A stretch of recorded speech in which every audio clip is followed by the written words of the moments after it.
It's time now for Mental Health Matters with your host, Lisa Reimer. Mental Health Matters is graciously underwritten by New Vision Eye Center, world-class eye care on the Treasure Coast. New Horizons thanks Dr. Paul Minotti, Dr. Stephen Tate, Dr. Robert Reinauer, and Dr. David O'Brien. Now, here's Lisa Reimer. Welcome to today's edition of Mental Health Matters. Ann Lotierzo sitting in today for Lisa Reimer. As Program Manager of Assessment Services at New Horizons, I've had the opportunity to interact and meet so many dynamic people that are involved in the mental health community on the Treasure Coast. And one of those people is with us today, Arlin Villari, a registered mental health intern on her way to licensure as a licensed mental health counselor in the state of Florida. Welcome, Arlin. Thank you for having me, Ann. So, Arlin, our history at New Horizons dates back several years. You started at New Horizons as an intern. Yes, through my master's program. I interned with Mental Health Court. Okay, so you were doing your master's, you're working on your master's degree, and at that time of decision-making and for internship, you opted for New Horizons. What led to that decision? How did that come about? New Horizons is the biggest organization in the Treasure Coast for mental health. And so it was pretty easy to pick New Horizons to do my internship. I knew I could flow from mental health to substance abuse, and I could do therapy, I could do assessments and intake. So I knew I could get a broad idea of what this field had to offer and what I could do for this field. And that's so important, isn't it, during that internship year to be exposed to so many elements of such a large field. And I'm so glad to hear you said, well, that New Horizons does offer such a variety of services. And you know, if for the consumer seeking services, there is so much. There is just about every level of mental health care available, from inpatient to outpatient to even home-based. Yep.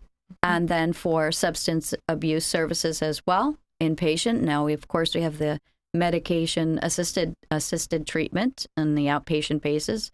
So really, for you, it was an easy choice. Oh, yes. What about the choice for mental health? Why mental health? Well, growing up, I was always the go-to person. I had lots of friends, but, you know, anytime they had a problem, I was the one that they came to talk to. And I felt like I had a connection with people in that sense of I'm a good listener. And I know, like, people will say that I'm a good listener, but I really felt like I was a good listener. Like, I felt like I could always listen to people's problems and kind of see the outside picture of what was going on, the overall picture. I actually was a peer mediator in middle school, and that was my first taste of therapy. A peer mediator. So there were issues at school, and you were appointed to resolve them. Yes. Wow. We had a team. And if you wanted to be a peer mediator, you could join the team. And so they taught us a little bit of things about, you know, if there was like a fight or something in school, they had to do peer mediation for X amount of time. And it would be me and another peer mediator sitting in a room with the two people, and they had to talk out their problems. And so we were trained on how not to let them blame each other and how to calm a situation down. So from middle school, I learned counseling techniques, essentially. So the seeds of therapy were planted very early. Yes. And you started acting on them. And then it sounds, though, whenever you talk, and I've known you for some years, whenever you talk about your work, there is such a passion attached to it. It's not simply a job that you get up and, get ready and out the door for a job. For you, it does seem as though you're on a mission. Absolutely. And when I started interning with Mental Health Court, I felt that click again, just like I did when I was in 8th grade sitting at that table. I felt that click that this is where I belong. And that's what led me to focus on that program. I want to do Mental Health Court. And it was just a strange feeling, I think, that I just realized that people with mental illness, they need so much, that we can provide for them. And a lot of times they don't reach out to get that. And it's unfair that that person goes without treatment, even though the treatment is there. So mental health court really gives that to them. And that's where I found to see, what a great program it is that we can do. And really the passion comes from understanding that people with mental illness, they don't necessarily have all the power to make the appropriate decisions. If they're deep in that mental illness, they make a decision that happens to be an illegal one. That's not fair versus somebody who knew exactly what they were doing right from wrong. Precisely. So you're saying, what I hear you saying then is a sort of that you wanted to be a voice or an advocate. It sounds like that runs through you, that passion to advocate for those who can't do it themselves. So you did internship with Mental Health Court. This is years ago, though. Yes. And so you've come full circle. Now you are actually the manager of the program where you were an intern many years ago. Yes. What happened in between? Once I graduated from my master's, I started working at the children's inpatient unit as the children's social worker. I was there for 2 years, and I really learned a lot about family therapy and family dynamic, how important the family dynamic is to not just a child's mental health, but also an adult's mental health. Because when we become adults, we don't detach from our families. They're still there. So, I learned a lot about that. And then after my 2 years over in children's, I was over in the assessment and referral area, for also known as screening. So I was there for most of the time dealing with our crises and so on the front lines, essentially. Yes. Because I do consider the screening department really the front lines, and some would say the hub. Yeah. Really. Oh, yeah. 24 hours a day. It's important to always emphasize that those services are there, available at just, by driving to our campus, and there is somebody there that's going to open the door for you, no matter what is the crisis, and they will assist you. And you were one of those, as we call them at New Horizons, screeners, who was there on the front lines, ready to assist in the moment of crisis. And that was part of your journey back to where you are now. And now when you look back on your work, for example, in the children's unit, preparing you, as you say, by understanding the dynamics of the family, which I'm sure is relevant today in your work in mental health court. What was it about the screening department that prepared you for today? I really learned a lot of managing skills in the screening department, which you would never think that would come from that. But I felt when I started as the program manager with Mental Health Court, something would happen and everyone would be, oh no, this happened. And it would seem like a big issue. And I would come at it with a very calm demeanor, like, let's relax, and let's look at this issue and this overall problem, because screening taught me that. You were under crisis or under fire. If you're going to say front line, we're under fire all the time. And crises come up, and you see things that are really and truly a crisis, versus in an outpatient setting, you have something that what's a crisis for someone is not a crisis for me, because I've seen not worse crisis, but I mean more severe of this is actually endangering a client's life, versus, oh, we can handle this. It's okay. And so I don't get overly anxious. I'm not blinded by something that somebody else calls a crisis, because to me, that's okay. We can handle this. Let's work on this. So I have a more level head. A different perspective. Yeah. So, in other words, you were well trained in the screening department, being there, as we said, on the front lines to encounter and as someone that comes from that same environment and still works in their environment, I know we never know what to expect when we open that door or pick up the phone. Literally, it could be someone on the other end of that phone who says, I have a gun to my head. And I'm calling to say goodbye. And we've heard those calls. We've lived that. We've encountered families at the door struggling because they don't know where to turn. Yeah. And they've been, appropriately led to our doors for our assistance. The system really that New Horizons has in place to attend to all the different issues. So it sounds like screening really provided you with perspective and ability to weed out what is a crisis and how to respond. But interestingly, it does sort of tie back a little bit to the peer mediator role you had. So it's interesting how all the different roles that you've had in your mental health career and training and education have prepared you so well for what you're doing today. It's just interesting how it all comes together. Yeah. And you respond, to the different signs that you see. You've alluded to that a few times in terms of, it was something you felt. You always knew in middle school you were a good listener, and then you come into the role of peer mediator. It is funny how it grew from, peer mediation in 8th grade. That's kind of silly, looking back. But we were held in high regard in middle school. So Absolutely. It was, and really very fun. relevant at the time, I'm sure, Right, and was right. planting the seeds for what you would become today and what we will have in store for the future.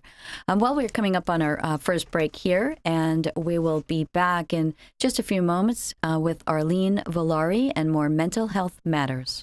With all the tasks we have to fit in a single day, it's no wonder many of us are not getting adequate sleep. And even if you get to bed at a decent hour, you may be among the millions who toss and turn all night struggling with insomnia. Eventually, the fatigue will take its toll on your mental health. A simple tip for helping induce sleep is lavender oil. Just spray lavender oil mixed with water on your pillow, or put a few drops of lavender oil in your bath water, or even drink a cup of lavender tea before drifting off into blissful slumber. It's amazing how awesome you feel after a good night's sleep. To learn more about improving your mental health, contact New Horizons 24 hours a day, 7 days a week at 772-468-5600 or visit newhorizonstreasurecoastinc.org.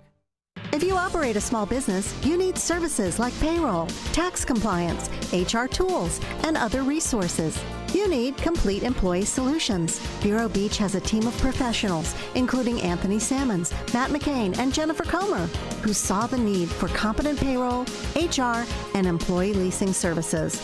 Call Complete Employee Solutions at 772-978-7277 or visit their website at CompleteEmployeeSolutions.com. Hi, I'm Cindy, the proud owner of Cindy's Cleaning Service. I consider it a privilege to be welcomed to people's homes and offices to make them shine. We do it all from ceiling fans to floors, dusting, and windows. With Cindy's Cleaning Service, you get quality cleaning and affordable rates. We are also licensed and insured. Please give us a call and we will give you a free estimate. Cindy's Cleaning Service, 569-9348. At Cindy's Cleaning Service, the Lord is our strength. Are you opening a used car lot, pawn shop, a restaurant that will serve beer and wine? In the state of Florida, these and many other industries require a Level 2 live scan background check for clearance to work in your industry. A1A Fingerprints is your certified live scan source from Broward to Brevard. And if you're a medical provider, you need to be registered on the ACA web portal. A1A Fingerprints will help you navigate and comply with the law. Call 772-494-6556 or visit a1afingerprints.com. A1A Fingerprints. Welcome back to Mental Health Matters. Ann Lotirzo sitting in today for Lisa Reimer. Our guest today, Arlin Villari, who oversees the St. Lucie County Mental Health Court program for New Horizons. Welcome back. Arlin, before the break, we started talking about your experience and your path to where you are today throughout the education and the training that you've had. And we started that discussion talking about your experience as a peer mediator, which is really a parallel to one of the very unique programs or I guess we would say levels of service that New Horizons does provide, and that is through our peer specialists. The peer specialists, of course, are individuals who have experienced mental illness or substance abuse in their history and are willing to share that experience as a tool to help others. And that is a very significant part of the mental health court program, is it not? Oh, yes, absolutely. We have a peer specialist in St. Lucie County, and we have one in Martin County. They do groups, and they talk with our clients. They go to the homes. It gives the clients a different perspective that this is someone that knows where I'm coming from, where I've been. And it also helps the peer, our staff, to be able to talk with them on a totally different level. And if they came in and say, oh, this is Arlene, the therapist, or Arlene, the program manager, versus this is a peer specialist, someone that knows what has happened to me and has been through it and is successful. Here they are. I mean, that's a big thing for people to see, that I can get there too. I can be successful too. I would think I would find it very motivating because there is something that is irreplaceable when someone can look you in the eyes and say, I know where you've been. I've been there too. And that sometimes is very key to motivating someone to continue treatment or to seek treatment, as we have seen. And what has always impressed me about that program, the peer specialist program, is that it takes the resources that we have. There's often, living in Florida, as we both have for many years, we're well aware of the statistics and where the funding for mental health goes and doesn't go. Yet here is a very creative approach to using resources that we do have and finding such success. It's not always money. Right. But if you did have millions and millions of dollars and could reshape mental health, what would you do with it? Well, services, right? When we talk about services, there's more out there than just therapy and medication, going to appointments and groups. I mean, places like short-term residential facilities where someone can stay to have more stable environment for a few months, 3 months, 6 months. The long-term facilities where they could stay for a year if necessary, but also not so much living in a place, but also in an outpatient setting where they can go during the day, have several groups learning about their mental illness, learning about coping skills, having a therapist there guiding them, working with them, such as an intensive outpatient program. These are things that we are lacking in the state of Florida. So you see sorely a gap. missed. Oh, absolutely. And so there's a gap of services there. And what are some of the potential effects of that? Well, let's say, for example, with mental health court clients. We have some clients that maybe they cannot actually go to work because their mental illness is not to the point where it allows them to function at an 8-hour job, 40 hours a week. That is asking for a lot. So they'll stay home. And most people, or some people that have mental health problems, also have a substance abuse problem that goes with it. And one of the things that we're taught in, training and everything is we've got to keep people busy. If somebody is not busy, they're going to roam and they're going to go back to their old stomping grounds, and they won't be able to break those habits that they've been the positive habits that they've been working on. They end up going back and they could relapse. And that's a high probability for someone who is bored or doesn't know what to do. So what are some of the solutions New Horizons has for that? There are some programs, are there not, drop-in center-like atmospheres that can provide structured activities? Oh, yes. We have Exoria. And actually in mental health court, we utilize Exoria. We do psychosocial rehab over at Exoria, where people can go and they do classes. And they learn a lot of social living skills. You would take for granted managing money. Someone with mental illness, who maybe even depression, may have a difficulty managing money.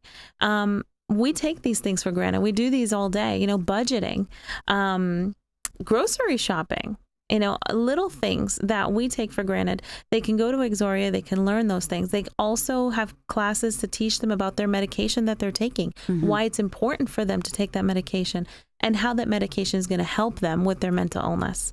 So we utilize Exoria quite extensively for anybody that is not in any other program or not in any other group, that we can do that for. Now, of course, all of these services have limited space, and there's always people that could benefit from those services. So that's why it comes to question of, increasing those things so that we have more clients that have access to those things. Absolutely. So you'd like to see an Exoria on every corner. And when we say Exoria, it's really just the name of the street it's on, yes, is it not? Yes. Okay, located in Fort Pierce. So one of the very many dynamic programs that New Horizons has built over the course of years, recognizing, as you have pointed out so well, that there is that element of boredom, and there is also the need to work on skills that don't come easily, don't come naturally to someone whose mental illness maybe is predominant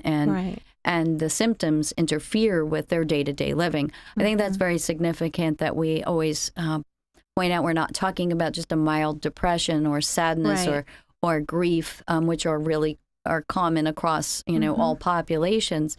But when we are defining mental illness, and some of the patients that we encounter at New Horizons and those that are involved in mental health court, they are struggling with debilitating mental illness, inability to remember reality from an imaginary world. Correct. Sometimes paranoia, which can really interfere with just getting by day to day, doing a normal task like going to the grocery store. Right.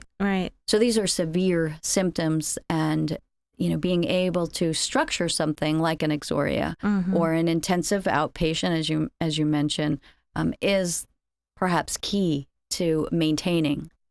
Yes, for especially when they're done with the program. That's our main goal, is that we want to keep them active and keep their mental illness kind of minimized in as far as symptoms go, so that they can continue doing what they want to do. They don't want to live in that illness, and that's kind of the sad thing about it, is that they live in that mental illness, and it's really a heavy burden to bear, but understanding it, knowing how to fix it, how to help it, how to make it less, and how to cope with the everyday life skills. That's why Exoria and places like intensive outpatient are so important. And you have, Arlene, always displayed such passion for mental health court and for the patients that are involved in this program. And now you're here. You're at your dream job. Yeah. So what is it that keeps you motivated, gets you out of bed in the morning, and as I know, keeps you there in the office late at night? Yeah. So what is it that keeps you going? I always feel like, the work is never over, right? And so that's what makes it hard to leave. And also, you want to do the best that you can do for your clients, and our clients deserve, everybody's clients deserve the best, but of course I'm going to say my clients deserve the best. And so the more that I can help my staff in their office, if I can help them out to maybe problem solve, or even if it's to talk to somebody that maybe is going in having a little bit of a crisis or something like that, and my staff member is uncomfortable with it or something, as I mentioned, screening has helped me with that. So I don't mind taking those calls. I don't mind doing things that maybe other program managers wouldn't have to do, mainly because I want to get my hands dirty. I want to be in the program. That's what I'm there for. I'm there to help my staff and to help our clients as well to get what they need. So, as always, involved in every level of care for the clients, and very committed and devoted, one of the most dedicated employees that I've ever come across at New Horizons or anywhere, really. Thank you. So from peer mediator back in middle school up to program manager of mental health court at New Horizons. So thank you for joining us today, Arlene, and certainly hope to have you back and talk about a variety of different subjects in the interesting field of mental health. If you or a loved one are experiencing a mental health crisis, please do give us a call and allow New Horizons opportunity to help. That's 772-468-5600. Thank you for joining us today on Mental Health Matters.